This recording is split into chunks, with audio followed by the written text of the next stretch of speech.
Good evening, everybody. It's Lisa from Two Boys and a Girl with my video blog this week. I'm with my two lovely friends, Kelly and Jean Ann. Hello, ladies. All right, so I'm going to try to shoot this while doing the interview, and we'll just see how that goes.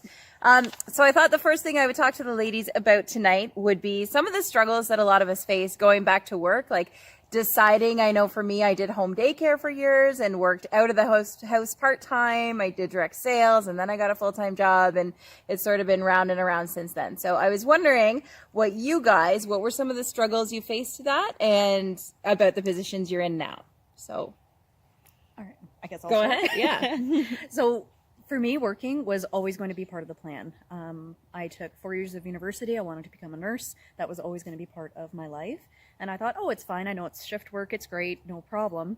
Until the kids came. Mm-hmm. And then once the kids came, it was trying to find that routine and trying to find that balance. It doesn't exist. Mm-hmm. And trying to work everything in and making that decision to go back full time was a really hard decision. Yeah. But ultimately it came down to finances. Yeah. Finances, we just couldn't make it work any other way. And it's still a really big challenge. And it's been 8 years since I came back from my last mat leave and still struggling with that. So what are some of the biggest struggles?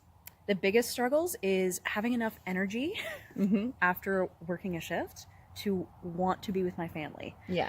So I just want to curl up on the couch and read a book and kind of have my downtime, but that's not fair to the family at all. So I just find that being able to do it all is actually not really, it hasn't been attainable up to this point.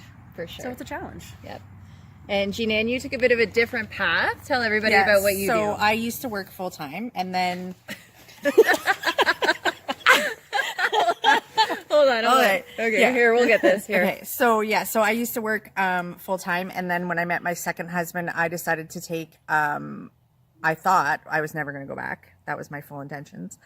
But then when he was about 5 or 6, I started doing some mission work, and I quickly realized A, it was very expensive, and B, with the dreams I had and the things I wanted to do there were not going to be possible with him funding it. So I decided to open one business, and then that turned into another business, and it's been a little bit more than I anticipated. But on the positive side, that's more financing to fund that. So some of the struggles with doing that is definitely trying to juggle it all. So my second business is I'm an educator for a lash company, and a lot of that entails traveling. So in 3 or 4 weeks, I'm in Winnipeg. So trying to plan who's going to pick up children, where am I staying, who's going to pick up kids at night, so sometimes I don't know if I'm coming or going, and flying and trying to juggle that. So that's always the thing. Next week I'm in Las Vegas. So the same thing. You're just kind of always trying to figure out what's going on. And what about the mom guilt? I know a lot of us struggle with that. Like, I feel guilty. My schedule for the most part is good, but if there's the odd night where I miss an extracurricular or something like that, we all feel this guilt. So how do you guys handle that? To be honest, the mom guilt is real. That mom guilt, I think every single parent out there feels it.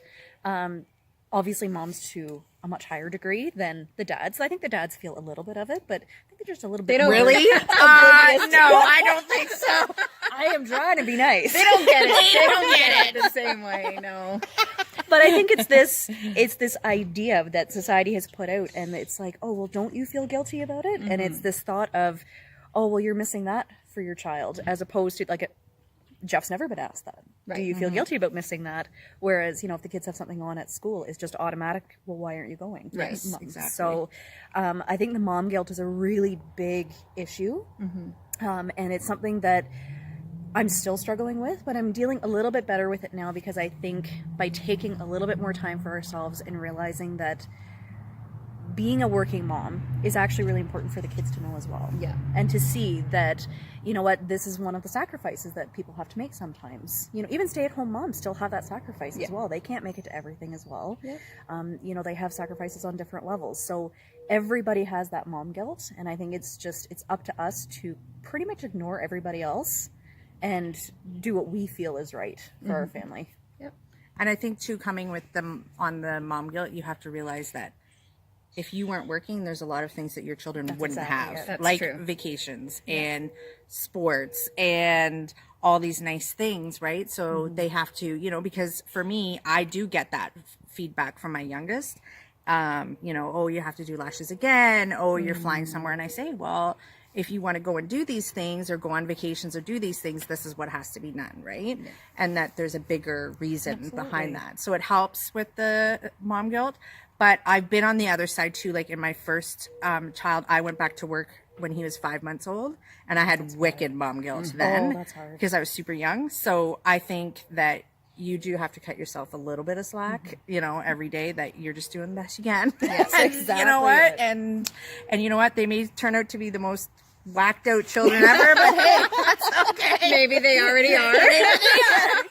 You're welcome. But I think too, one of the points that you had, Kelly, about how they see that, like you've got a daughter as well, and for sons too, to see that, because they're going to be married one day, and for them to see that the mother can contribute as well and follow her passions is important too, I think. So what about balance?